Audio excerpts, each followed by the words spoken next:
Hey guys, my name is Martin and I was at the Stratotech season opener event. In this video, I will be sharing some footage from the event and tips on how to fly a drone smoothly. We've been getting some pretty cool footage, especially with the drift cars. That was my first time actually flying a big 7-inch. Usually have cine whoops, sub 250 gram cine whoops, so I couldn't keep up to nothing. And so with a 7-inch, it was a big difference. Really liking it. It's been a lot of fun. It's a big rush, so enjoy the footage you see.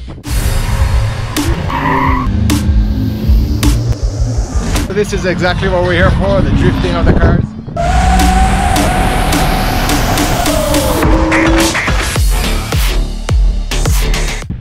It's pretty windy and pretty cold right now, but I'm gonna try a few drones. I'm gonna try my new 7-inch boat, see how it's gonna go. So they're gonna run every 15 minutes, they said. So I'm pretty excited. We got about 7 minutes of flight time chasing cars, so I was pretty happy with that. Alright guys, this is me talking about tips on how to fly smoothly with the quad. So the first thing I did right here is put the me flying on the left side and then what I see in the goggles on the right side. So the trick to flying smoothly is, well, first of all, to be smooth on the sticks. So you gotta have to practice that. It's not too hard. And the other thing is, if you're filming cars, they are fast moving. So the thing is, in order to keep up with a car that's fast moving, the goal is actually to gain some altitude before you chase the car, because what allows you to do, like you see right there, and then you have to time it right, what does it do is you gain a lot of speed and you keep the car in frame so you can keep up with the car after the fact. If you try to keep up, let's say speed up to catch up to the car, but you're low to the ground, you're gonna have to put the nose down in the quad quite a bit to be able to get that speed, but then the car is no longer in frame. And the reason you want to keep the car in frame, in the center of the frame, is because if you do any editing, especially real steady, it's going to zoom in quite a bit, and then it might crop the car a little bit and not be in the center. So you want to be able to show people what you filmed. So on this track, it was a long track, so the cars actually got to pick up a lot of speed around it. Another thing I do when I fly is I use the pinch technique. You don't have to use a technique to pinch your fingers. That's the way I do it. I started flying that way and then I just stuck with it. People do with the thumbs only. If that's how you do it, then great, do it. You can also do people do the hybrid, one side thumb, one side pinch. You also have the thumb with the index resting on the top of or in front of the sticks. However you fly, what you're comfortable flying with is what you do, because then you are going to get tired if you force it. If you're pressing on a stick, or if you're trying to fly in a way that you usually don't do it, you're gonna get tired. So however you're used to flying and you're comfortable flying with, that's how you do it. There's actually no right or wrong way to do that. And then once you got that down, all you gotta do is learn to time the cars. The great thing about drift cars is that they go slower than race cars because they have to drift. So it's actually a bit easier to chase.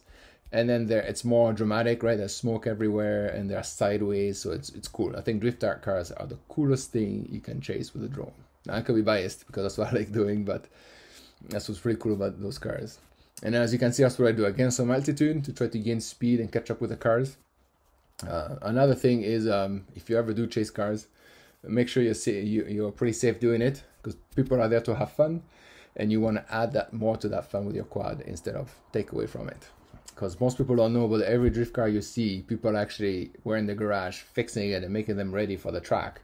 So if you're the reason why they wreck that car, it's not gonna be fun. So that's the thing. So when you have a lot of cars like today on that track, there was a lot of cars. All you gotta do is make sure you can time them. So if you're too low on the track, you don't want a car behind you to catch up to you and drive right into your quad. Especially if you're chasing motorbikes and superbikes. They go really fast, they pick up speed really fast. So what I recommend is don't be too low to the track. So if one catches up to you, they don't run into the quad, because motorbikes, well, they don't have any protection unlike a car. So, and then be aware of people on the track. As you can see here, there's flag people, camera people. So do have a meeting with them before the track. There's always a safety meeting. So just literally push yourself into the safety meeting and then just say, hey, I want to say a few words, just so people know you're there. So I've flown there lots, so they're familiar with me. So here's another one where you kind of dive to keep up. But as you can see, the car kind of took off from me because it was a straight line. And do keep an eye on your voltage. The faster the cars and bikes you're chasing, the faster you're going to drain your voltage. If you're not used to that, you're going to have a few incidents. When I was filming here, I filmed the bikes and then I really had to push it to catch up to them. And so I ended up running out of battery halfway through and having to land in the middle of one of the fields there in order to safely avoid anything. So yeah, But after that, if you have a chance to take a quad to the track, it's gonna be probably one of the funnest things you do. All the people there love their cars, so they love the fact that you can film them with a drone. This is like the highlight. Like, they've seen lots of photos and videos with phones from the ground, but they've never seen their cars sideways from a drone. So you're gonna make a lot of good friends because they're gonna love the footage you get for them. So I hope you guys have fun, and then please comment below.